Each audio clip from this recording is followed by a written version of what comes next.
The ring caught the fluorescent light as it tumbled from his pocket, landing with a soft clink on the break room floor. Emma's heart stopped. For 3 years, she had silently loved him from across the office, never daring to believe he might feel the same way.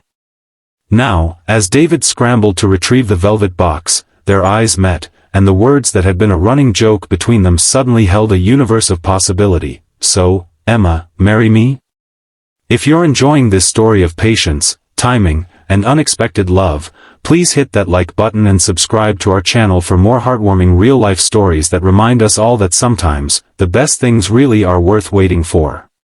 Emma Sullivan had always been the reliable one. The office manager everyone counted on to remember birthdays, order supplies before they ran out, and keep the small accounting firm running smoothly. At 34, she had built a comfortable life for herself, a modest apartment filled with books, a cat named Fitzgerald, and a job she genuinely enjoyed. What she didn't have was someone to share it with. David Chen had crashed into their orderly office 3 years ago like a hurricane of chaos and charm.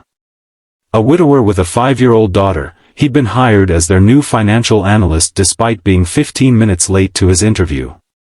Emma had been tasked with showing him around, and she'd been immediately struck by the warmth in his eyes and the way he spoke about his daughter, Lily, with such tenderness. "Sorry about the tardiness," he'd said, running a hand through his disheveled hair. "Lily's kindergarten teacher needed to talk to me this morning. Apparently, my daughter has been telling everyone her dad is a superhero who fights evil numbers." Emma had laughed, feeling something shift inside her. "Well, as our new financial analyst, that's not entirely untrue." Their friendship had grown naturally. Emma found herself looking forward to their morning coffee ritual, where David would regale her with Lily's latest adventures while Emma fixed the coffee machine he could never quite figure out. "You're a lifesaver," he'd say every time, accepting the mug with gratitude. "Seriously, Emma, what would I do without you?" It became their thing, David dramatically proclaiming his dependence on her organizational skills, and Emma pretending it was nothing. But beneath the casual banter, Emma's feelings had deepened into something she dared not name, even to herself. David was still healing from losing his wife to cancer when Lily was just 2. The last thing he needed was his colleague harboring secret feelings for him. The "marry me" joke had started on a particularly chaotic Tuesday, about 6 months after David joined the firm. The quarterly reports were due, the printer had jammed, and their biggest client had moved up their meeting by 2 days. Emma had stayed late, reorganizing everything and preparing a comprehensive brief for David's presentation. When he'd walked in the next morning to find everything ready, he dropped dramatically to one knee in the middle of the office. "Emma Sullivan, you miracle worker, marry me," he declared, causing their coworkers to burst into laughter. Emma had played along, pretending to consider it while ignoring the flutter in her chest. "I'll need a proper proposal, Chen. This is just sad." It became their running gag. Whenever Emma saved the day, which was often, David would drop to one knee or clasp his hands dramatically and ask her to marry him. She always had a witty rejection ready, and they'd both laugh it off. But each time, a small part of Emma wondered what it would be like if he meant it. The day everything changed started like any other. Emma arrived at 7:30 a.m., precisely 30 minutes before anyone else. She liked this quiet time to prepare for the day, setting up the coffee, checking emails, and enjoying the peace before the office filled with ringing phones and conversation. She was surprised to find David already there, sitting at his desk with his head in his hands. "David? Is everything okay?" He looked up, and Emma was alarmed to see the dark circles under his eyes. "Lily's sick." "Nothing serious, just a cold, but she was up all night. My mom was supposed to watch her today, but now she's caught it too." Emma set down her bag. "You should be home with her." "I can't. I have the Peterson meeting at 11, and you know how important that account is." Without hesitation, Emma said, "I'll watch her." David blinked. "What?" "I'll watch Lily. I can work remotely today." You go to your meeting, then come pick her up after. Emma, I can't ask you to. You didn't ask. I offered. She smiled, already gathering her things. Text me your address. I'll head over now. David stood, looking at her with an expression she couldn't quite read. You would do that for me? Of course, she said simply, because there was no other answer. She would do anything for him, for Lily. Somewhere along the way, they had become her people, even if they didn't know it. Lily Chen was a miniature version of her father, with the same expressive eyes and infectious laugh. Even sick, she was a delight, curled up on the couch with her stuffed dinosaur as Emma worked on her laptop nearby. My daddy talks about you all the time, Lily announced during a commercial break in her cartoon. Emma's fingers paused over her keyboard. Does he? Lily nodded solemnly. He says you're the smartest person he knows, and that you make the office a happy place. Emma felt warmth spread through her chest. That's very nice of him. Are you his girlfriend? The question caught Emma off guard. No, sweetie. We're just friends and coworkers. Lily seemed to consider this, her small face scrunched in thought. That's weird, because he looks at you the way Prince Charming looks at Cinderella. Before Emma could process this, Lily had moved on, asking for more juice and another episode of her show.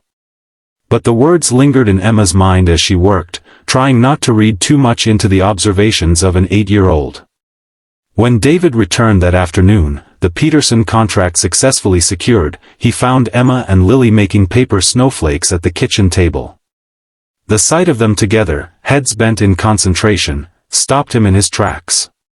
Daddy! Lily exclaimed, running to him. Emma taught me how to make snowflakes, and we had soup, and she knows all the words to Let It Go. David scooped her up, kissing her forehead. Sounds like you had fun, Lillipad. Can Emma stay for dinner? Please. David looked over at Emma, who was already gathering her things. I'm sure Emma wants to get home. Actually, Emma surprised herself by saying, I'd love to stay. If that's okay with you. Something flickered in David's eyes, relief, gratitude, and perhaps something else. More than okay. They made dinner together, moving around each other in the small kitchen with unexpected ease, as if they'd done this 100 times before. David was a surprisingly good cook, and Emma found herself relaxing in a way she rarely did around him at work, where she was always conscious of maintaining professional boundaries. After Lily went to bed, they sat on the couch with glasses of wine, the conversation flowing naturally from work to books to their childhoods. Thank you for today, David said, his voice soft in the dimly lit living room. You didn't have to do that. Emma shrugged. That's what friends are for. Is that what we are? Friends? There was a question in his voice that made Emma's pulse quicken. Of course. What else would we be? David set down his wine glass, turning to face her fully. Emma, His phone rang, shattering the moment. It was his mother, checking on Lily. By the time he finished the call, the atmosphere had shifted, the unspoken words lost in the interruption. Emma stood, gathering her purse. I should go. It's getting late. David walked her to the door, hesitating before opening it. Emma, about what I was going to say. It's okay, she interrupted, suddenly afraid of what he might say, of how it might change things between them. We can talk tomorrow. But tomorrow came, and neither of them mentioned that moment. They slipped back into their familiar routine, the merry meet jokes, the coffee ritual, the professional camaraderie that defined their relationship. If David's eyes lingered on her a little longer, if Emma found more excuses to stop by his desk, neither of them acknowledged it. Months passed. Emma became a regular fixture in David and Lily's life, weekend outings to the park, movie nights, helping with school projects. To anyone looking in, they might have appeared to be a family. But Emma was careful to maintain the boundaries she believed David needed, never pushing for more than friendship, even as her feelings deepened. It was Lily who finally forced the issue, in the direct way that only children can. They were at the aquarium, Lily running ahead to press her face against the glass of the shark tank, when she turned back to them with a frown. "Why don't you live with us, Emma?" Emma froze, looking to David for help, but he seemed equally caught off guard. "Because Emma has her own home, Lillipad," he finally said. "But she's always at our house anyway. And you're happier when she's there. I heard you tell Uncle Mike on the phone." David's face flushed. "Lily, remember our talk about private conversations? But it's true." Lily insisted. "And I want Emma to be with us all the time. Don't you?" The question hung in the air between them, surrounded by the blue glow of the aquarium tanks. Emma couldn't breathe, couldn't look at David, afraid of what she might see, or not see, in his face. "Lily," David said gently, "these kinds of decisions are complicated for grown-ups." "Why? You like Emma. Emma likes you. We could be a family." Emma knelt down to Lily's level, finding her voice despite her racing heart. "Lily, your dad and I are very good friends, and I care about both of you very much. But sometimes friendship that's just what it is." Lily looked between them, clearly unsatisfied with this answer, but a passing stingray captured her attention, and the moment passed. The rest of the day carried a strange tension, with David unusually quiet and Emma overthinking every interaction. When they dropped her off at her apartment that evening, David walked her to her door while Lily waited in the car. "Emma, about what Lily said." "It's okay," she interrupted, fumbling with her keys. "Kids say things. She doesn't understand adult relationships."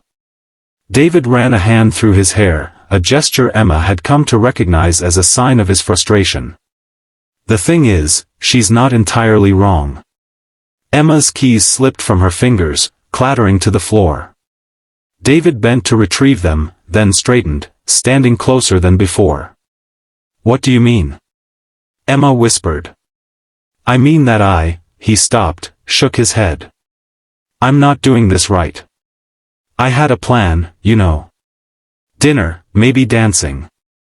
Not standing in your hallway with my daughter waiting in the car." Emma's heart was pounding so loudly she was sure he could hear it.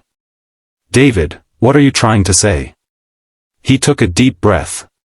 "I'm trying to say that somewhere between you fixing my coffee and saving my presentations and making paper snowflakes with my daughter, I fell in love with you. And I've been too scared to tell you because you're the best thing that's happened to us since we lost Claire. And I couldn't bear to lose you too." Emma felt tears spring to her eyes. "You're not going to lose me. No?" His voice was hopeful, his eyes searching hers. "No," she confirmed, reaching for his hand. "Because I love you too. I have for a long time." The smile that broke across his face was like sunrise. He leaned forward, hesitating just a breath away from her lips. "So, Emma Sullivan, marry me?" For the first time, there was no joke in his voice, no dramatic gesture, just a simple question filled with hope. Emma smiled through her tears. "Ask me properly sometime, and we'll see." He laughed, closing the distance between them with a kiss that felt like coming home. 3 months later, Emma was helping David prepare for the firm's annual holiday party. They had been officially dating, much to the delight of their coworkers, who claimed they'd seen it coming for years. Lily was thrilled, already referring to Emma as her stepmom, despite Emma's gentle corrections. "Have you seen my blue tie?" David called from the bedroom. "Check the second drawer," Emma replied, putting the finishing touches on her makeup in the bathroom. Their relationship had evolved naturally, as if they'd simply been waiting for permission to acknowledge what had been building between them for years. Emma spent most nights at David's place now, her presence in their home feeling right in a way she'd never experienced before. "Found it." David appeared in the doorway, struggling with his tie. "Help?" Emma smiled, turning to fix it for him. How did you manage before me? Poorly, he admitted, watching her with that look that still made her stomach flip. Very, very poorly. They arrived at the party fashionably late, Lily staying with David's mother for the evening. The office had been transformed with twinkling lights and holiday decorations, their colleagues already enjoying the open bar and catered food. There they are, called Marjorie from accounting. The office lovebirds. Emma blushed as David squeezed her hand. They made their rounds, chatting with coworkers and enjoying the festive atmosphere. It was during a lull in the conversation, as they stood by the refreshment table, that David suddenly patted his pockets with a look of alarm. What's wrong? Emma asked. I think I left my phone in the car. I'll be right back. Emma watched him hurry out, then turned to get them fresh drinks. She was chatting with their receptionist when she heard a commotion near the office's small break room. Emma, someone called. David's looking for you. Curious, she made her way through the crowd to find David standing in the break room, looking uncharacteristically nervous. What's going on? She asked. Did you find your phone? I never lost it, he admitted. I just needed an excuse. Before she could ask what he meant, he reached into his pocket, and fumbled. Whatever he was trying to retrieve slipped from his grasp, falling to the floor with a soft clink. Emma's eyes widened as she recognized the small velvet box now lying between them. David stared at it for a moment, then looked up at her with a rueful smile. Well, that wasn't how I planned it. He bent down to retrieve the box, but instead of standing again, he remained on one knee, looking up at her as a hush fell over their colleagues who had gathered in the doorway. Emma Sullivan, he began, his voice steady despite the nervousness in his eyes. For 3 years, I've been joking about marrying you. For 3 years, you've been the person I turn to, the person who makes everything better, the person who brought light back into my life when I thought it was gone forever. Emma's hand flew to her mouth, tears already forming in her eyes. You didn't just save me at work, you saved me, period. You showed me it was possible to love again, to build something new without forgetting what came before. You've become Lily's hero, and mine too. He opened the box, revealing a simple but elegant diamond ring. So I'm asking you, for real this time, Emma Sullivan, will you marry me? The room held its breath. Emma looked down at the man she loved, the man she'd loved silently for so long, and felt all the waiting, all the hoping, crystallize into this perfect moment. Yes, she whispered, then louder, yes. David slipped the ring onto her finger, then stood to kiss her as their colleagues erupted into cheers and applause. In that moment, surrounded by the people they worked with every day, Emma felt the pieces of her life click into place. Later that night, as they lay in bed, David traced patterns on her arm, the new ring catching the moonlight from the window.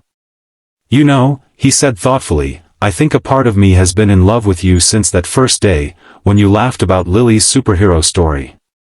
Emma smiled, remembering. It took you long enough to figure it out. Some things are worth waiting for, he replied, pulling her closer. And I plan to spend the rest of my life making up for lost time. Their wedding was small but perfect, held in the city botanical gardens on a crisp autumn day. Lily served as flower girl, taking her duties so seriously that she practiced for weeks beforehand. Emma's parents, who had flown in from Arizona, beamed with pride as they watched their daughter marry the man who had brought such joy to her life. During the reception, David clinked his glass for attention, standing to address their gathered friends and family. I want to thank you all.